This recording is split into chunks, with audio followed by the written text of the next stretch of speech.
നിയമാവർത്തനം 34 അധ്യായം. മോശയുടെ മരണം. അനന്തരം മോശ മോവാബ് സമതലത്തിൽ നിന്ന് ജെറീക്കോയുടെ എതിർവശത്ത് സ്ഥിതി ചെയ്യുന്ന നെബോ മലയിലെ പിസ്ഗായുടെ മുകളിൽ കയറി. കർത്താവ് അവന് എല്ലാ പ്രദേശങ്ങളും കാണിച്ചു കൊടുത്തു. ഗിലെയാദ് മുതൽ ദാൻ വരെയുള്ള പ്രദേശങ്ങളും നഫ്താലി മുഴുവനും എഫ്രായിമിൻ്റെയും മനാസയുടെയും ദേശങ്ങളും പശ്ചിമ സമുദ്രം വരെയുള്ള യൂദാദേശവും നെഗബും ഈന്തപ്പനകളുടെ പട്ടണമായ ജെറീക്കോ സ്ഥിതി ചെയ്യുന്ന താഴ്വരയിലെ സോവാർ വരെയുള്ള സമതലവും. അനന്തരം കർത്താവ് അവനോട് പറഞ്ഞു, നിന്റെ സന്തതികൾക്ക് നൽകുമെന്ന് അബ്രാഹത്തോടും ഇസഹാക്കിനോടും യാക്കോബിനോടും ഞാൻ ശപഥം ചെയ്ത ദേശമാണിത്.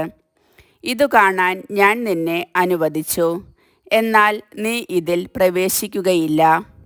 കർത്താവിൻ്റെ ദാസനായ മോശ അവിടുന്ന് അരുളി ചെയ്തതുപോലെ മോവാബ് ദേശത്തു വച്ച് മരിച്ചു.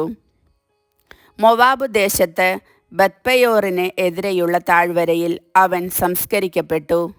എന്നാൽ ഇന്നുവരെ അവൻ്റെ ശവകുടീരത്തിൻ്റെ സ്ഥാനം ആർക്കും അറിവില്ല. മരിക്കുമ്പോൾ മോശയ്ക്ക് 120 വയസ്സുണ്ടായിരുന്നു. അവൻ്റെ കണ്ണ് മങ്ങുകയോ ശക്തി ക്ഷയിക്കുകയോ ചെയ്തിരുന്നില്ല.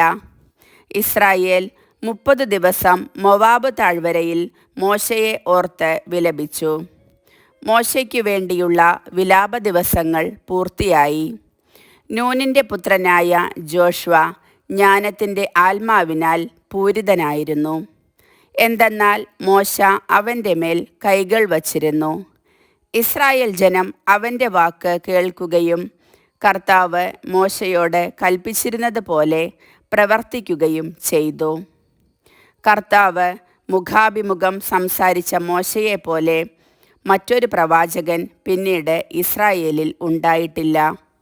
കർത്താവിനാൽ നിയുക്തനായി ഈജിപ്തിൽ ഫറവോയ്ക്കും ദാസന്മാർക്കും രാജ്യത്തിനു മുഴുവനും എതിരായി അവൻ പ്രവർത്തിച്ച അടയാളങ്ങളിലും അത്ഭുതങ്ങളിലും ഇസ്രായേൽ ജനത്തിൻ്റെ മുൻപിൽ പ്രകടമാക്കിയ മഹത്തും ഭയാനകവുമായ പ്രവർത്തികളിലും മോശ അതുല്യനാണ്. കർത്താവിൻ്റെ വചനം.